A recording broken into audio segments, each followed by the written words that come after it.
আসসালামু আলাইকুম। আমি মির নাজিম ফয়সাল আহমেদ। লস ভেঞ্চার কনসালটেন্সির পক্ষ থেকে আপনাদেরকে শুভেচ্ছা।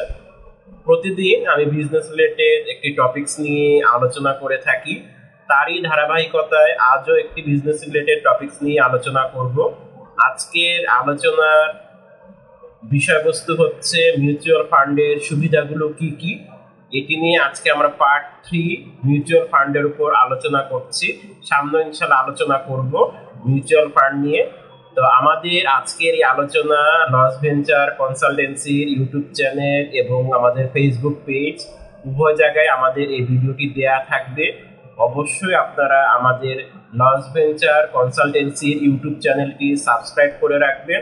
সেখানে আপনারা বিজনেস রিলেটেড বিভিন্ন টপিকসগুলো সুন্দরভাবে ভালোভাবে একটি জায়গায় আপনারা পেয়ে যাবেন এবং অন্যকেও দেখার সুযোগ করে দিবেন। তাহলে হবে কি, যারা বিভিন্ন ইনফরমেশনগুলো একসাথে খুঁজে পাচ্ছে না, তারা সকল বিজনেস রিলেটেড ইনফরমেশনগুলো একসাথে পেতে যেন তাদের সহজ হয়ে থাকে এবং তারা যেন এই নলেজগুলো কাজে লাগিয়েও তারা তাদের বিজনেসে তারা কি করতে পারে, ভালো কিছু করতে পারে। এর আগে একটি ছোট্ট কথা বলে রাখি, আমার আলোচনায় যদি কোনো ভুল হয়ে থাকে অথবা কোনো কিছু যোগ করতে হয় অথবা কোনো ধরনের পরামর্শ থেকে থাকে আপনাদের কাছে, সেই পরামর্শটা আমাদের ইউটিউব চ্যানেলে বা আমাদের নিচে যে কমেন্ট থাকবে সেই কমেন্টে অবশ্যই জানিয়ে দিবেন। তাহলে পরবর্তীতে আমাদের কন্টেন্ট বানানোতে বা কন্টেন্টগুলো তৈরি করতে আমাদের কাছে খুবই ভালো হবে। যে কন্টেন্টগুলো আপনারা দেখেন এবং সেই কন্টেন্টগুলো একটি ইউজফুল কন্টেন্ট, ইনফরমেশন থাকবে, এরকম কন্টেন্ট ইনশাল্লাহ আমরা সামনে আরো আপনাদের কাছে পৌঁছে দেওয়ার চেষ্টা করব। তো মিউচুয়াল ফান্ড নিয়ে আমি এর আগেও অনেকগুলো আলোচনা করেছি, আজকেও আমি মিউচুয়াল ফান্ড নিয়ে আলোচনা করব। আশা করব আমার এই আলোচনা আপনারা বুঝতে পারছেন। আজকে আমরা যে টপিকসটি নিয়ে কথা বলবো সেটি হচ্ছে মিউচুয়াল ফান্ডের সুবিধাগুলো কি কি, সেটি নিয়ে আজকে কথা বলবো। মিউচুয়াল ফান্ডের প্রথম যে সুবিধা, এর আগেও আমি আলোচনা করেছি, যারা আপনারা মিস করেছেন আমাদের দুটো ভিডিও আছে আরো লস ভেঞ্চার কনসালটেন্সি ইউটিউব চ্যানেলে, সেখানে দেয়া আছে। Number 1, transparency. মিউচুয়াল ফান্ডে আপনি যখন ইনভেস্টমেন্ট করবেন বা আপনি যখন মিউচুয়াল ফান্ডে ইনভেস্টমেন্ট করার চিন্তা করছেন, অবশ্যই যে কোনো জায়গায় ইনভেস্টমেন্ট করার ক্ষেত্রে আপনাকে যে জিনিসটি লক্ষ্য রাখতে হবে যে ট্রান্সপারেন্সি বা স্বচ্ছতা আছে কিনা। যদি ট্রান্সপারেন্সি থাকে, যদি স্বচ্ছতা থাকে, সেই জায়গায় ইনভেস্টমেন্ট অবশ্যই করতে হয়। যে জায়গায় সবকিছু খোলাসা, যে জায়গায় সবকিছু স্বচ্ছতা থাকে, সেই জায়গায় অবশ্যই ইনভেস্টমেন্ট করলে সেখান থেকে রিটার্ন ভালো আশা করা যায়। ঠিক তদ্রুপ মিউচুয়াল ফান্ডও যখন আপনি ইনভেস্টমেন্ট করে থাকবেন বা মিউচুয়াল ফান্ডে যখন আপনি ইনভেস্টমেন্ট করার চিন্তা করছেন, অবশ্যই সেই জায়গায় স্বচ্ছতা আছে কিনা, স্বচ্ছতা বজায় থাকবে কিনা, বা আপনি যাচাই করতে পারবেন কিনা, বা তারা যেটি বলছে সে অনুযায়ী তারা কাজ করছে কিনা, বা তারা যে রিটার্ন দিবে বলছে সেটি দিচ্ছে কিনা, এই বিষয়গুলো অবশ্যই যাচাই বাছাই করে জাস্টিফাই করে নিয়ে তারপরে আপনি সেই জায়গায় ইনভেস্টমেন্ট করার ক্ষেত্রে আগ্রহী হবেন। তারপর হচ্ছে ইনভেস্টমেন্ট ফ্লেক্সিবিলিটি।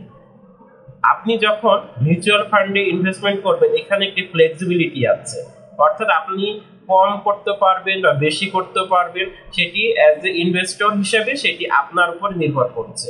তবে কতটুকু ইনভেস্টমেন্ট করতে হয়, কতটুকু করা যায়, কতটুকু করা লাগে, এই বিষয়গুলো কিন্তু আপনি ইনভেস্টমেন্ট করার পাশাপাশি এই জিনিসগুলো জেনে নেবেন।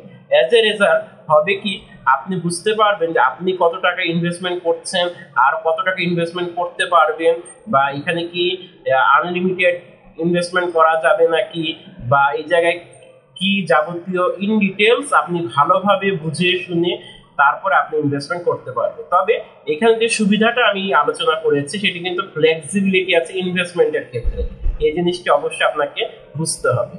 তারপরে হচ্ছে আপনার ইনভেস্টমেন্টটা হাইলি রেগুলেটেড বা সুরক্ষিত থাকে, অর্থাৎ ইনভেস্টমেন্টটা সুরক্ষিত থাকে বা এখান থেকে আপনার মূল টাকাটা ভালোভাবে গচ্ছিত থাকে, এখানে সংরক্ষিত থাকে এবং এখান থেকে না পাওয়া যাবে বা ভবিষ্যতে আমি কি মূল টাকা পাবো কি পাবো না, এইরকম একটি ভীতি আপনার তখন আর কি করবে না, কাজ করবে না।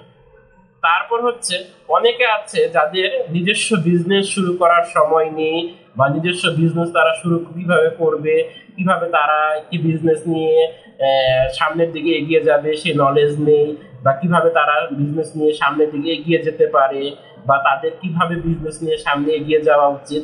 অনেকে আসলে অনেক সময় এই জিনিসগুলো বুঝে না, বা এই টার্মগুলো যারা জানে না কিভাবে আসলে বিজনেস শুরু করলে ভালো হয়, তারা তাদের যে টাকাটা যদি সেটি অলস পড়ে থাকে বা কোথায় কাজে লাগাবে বুঝতে পারছে না, তখন কিন্তু দেখা যায় যে তারা সেটি মিউচুয়াল ফান্ডে যদি আপনি ইনভেস্টমেন্ট করে থাকে তখন সেটি আপনার জন্য একটি ভালো রিটার্ন হবে। কারণ এর আগেও কিন্তু আমি একটি সুবিধা নিয়ে আলোচনা করেছিলাম, আমাদের আগের ভিডিওগুলো যদি আপনারা দেখেন তাহলে আরো ক্লিয়ার হবে যে এখানে কিন্তু একটি রিটার্নটা কিন্তু হাইলি পটেনশিয়াল রিটার্ন, অর্থাৎ ভালো একটি রিটার্ন পাওয়া যায়। এইটি নিয়ে কিন্তু এর আগেও আমি আপনাদের এখানে আলোচনা করেছিলাম। তারপর হচ্ছে প্রফেশনাল ইনভেস্টর দ্বারা আপনার যে ইনভেস্টমেন্ট আপনি করে থাকেন মিউচুয়াল ফান্ডে, আপনার যে ইনভেস্টমেন্ট করা থাকে সেখানে দেখবেন যে প্রফেশনাল ইনভেস্টর দ্বারা সেটি ম্যানেজ করা হয়ে থাকে। ম্যানেজমেন্টের দায়িত্বে যারা থাকে বা ম্যানেজমেন্ট যারা করে থাকে, একটা কমিটি থাকে, তারা সকলে প্রফেশনাল ইনভেস্টর। তারা আপনার সেই ইনভেস্টমেন্টের জন্য সুরক্ষিত থাকে, কিভাবে সঠিকভাবে ভালোভাবে কাজে লাগানো যায়, কিভাবে সঠিকভাবে ভালোভাবে এটি কাজে লাগানো যাবে, এই বিষয়গুলো নিয়ে তারা মতামত দেয়, দায়িত্বে থাকে, এবং তারা সুন্দরভাবে ভালোভাবে এখানে তাদের সুন্দর মতামতগুলো শেয়ার করে নিয়ে আপনার ইনভেস্টমেন্টটাকে সুরক্ষিত ভালোভাবে যেন থেকে যায় সেটি নিয়ে তারা কাজ করে থাকে। এরপরে হচ্ছে লো কস্ট। অনেক সময় দেখা যায় যে আপনি যখন একটি বিজনেস শুরু করলেন বা বিজনেস নিয়ে চিন্তা করছেন, সেখানে অনেক ধরনের কস্ট ইনভলভ থাকে, অনেক ধরনের কস্ট থাকে। কারণ একটি বিজনেস ম্যানেজ করা, একটি বিজনেস নিয়ে পরিচালনা করা, এক্সিকিউশন করা, বিভিন্ন জিনিস থেকে থাকে, সেটি কিন্তু অনেক সময় ব্যয়বহুল হয়ে যায়, খুব হাইলি কস্ট বা খুবই খরচ বেশি হয়ে যায়। সেই ক্ষেত্রে আপনি যখন এই মিউচুয়াল ফান্ডে ইনভেস্টমেন্ট করবেন সেই জায়গায় কিন্তু আপনার এই ম্যানেজ করার এই কস্টটা কিন্তু লাগছে না, বা ম্যানেজ করার এই জিনিসটা কিন্তু আপনার কি করা লাগছে না, কোনো দরকার লাগছে না বা প্রয়োজন হচ্ছে না। সেই ক্ষেত্রে এখানে যে সুবিধাটা তৈরি হবে সেটা লো কস্ট, এই জিনিসটি কিন্তু অবশ্যই আপনাকে বুঝতে হবে। আজকে আমরা আলোচনা করলাম মিউচুয়াল ফান্ড নিয়ে, বা মিউচুয়াল ফান্ডের কি কি সুবিধাগুলো সেইটি নিয়ে আমি হাইলাইট করলাম, সেটি নিয়ে আমি আলোকপাত করলাম। আপনাদের যে কোনো মতামত থাকলে অবশ্যই আমাদের কমেন্ট সেকশন জানাবেন, এবং বিজনেস রিলেটেড যে কোনো পরামর্শের জন্য বা কনসালটেন্সির জন্য লস ভেঞ্চার কনসালটেন্সিতে আপনারা যোগাযোগ করতে পারবেন। আমাদের অনলাইন অফলাইন আমরা দুইভাবেই আমরা কনসালটেন্সি দিয়ে থাকি, কনসালটেন্সি দেওয়ার চেষ্টা করে থাকি। সুতরাং আপনাদের যদি থেকে থাকে কোনো প্রশ্ন বা কোনো জিজ্ঞাসা অবশ্যই আমাদেরকে করবেন। আজ এই পর্যন্তই, ভালো থাকুন, সুস্থ থাকুন, আসসালামু আলাইকুম।